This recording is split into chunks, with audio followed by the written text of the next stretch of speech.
Nani Kumbisi Ralijani, kamanda wa usalama wa Irani aliyeuawa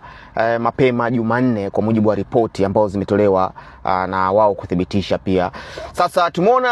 CNN wamefanya uchambuzi na kuzungumza na wachambuzi mbalimbali wa masuala ya kisiasa na masuala ya kivita kutoka nchini Irani, lakini pia na baadhi ya mataifa mengine, yakielezea sasa hivi kiti hicho kinaweza kukaliwa na Saidi Jalili ambaye anatajwa sana huenda akawa na uzoefu ambao unaendana kidogo, huku ikitajwa kwamba Ralijani alikuwa ni mtu muhimu sana katika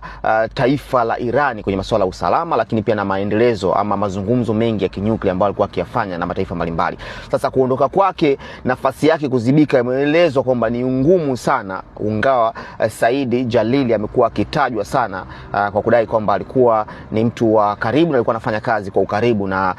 Ralijani. Sasa je, unadhani hii itachukua nafasi yake? Lakini tumeenda mbali zaidi kuangalia nani anaweza kumchagua, ama ile formality ya wao kuchagua viongozi ikoje. Rais wa Irani Masoud, yeye ndo atahusika katika kumchagua msaidizi huyu ambaye atakuwa anahusika na masuala ya kiusalama, ambao mpaka sasa hivi jina ambalo linatajwa na vyombo vingi vya habari ni Saidi Jalili, ambaye yeye anaonekana kuwa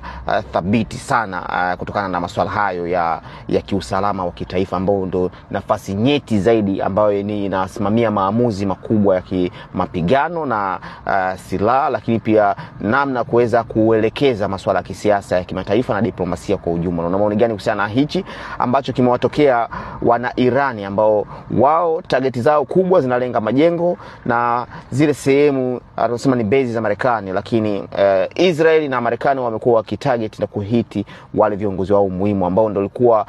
target yao kwanza ni kutamatisha uongozi wa Irani. Una maoni gani kuhusiana na hichi?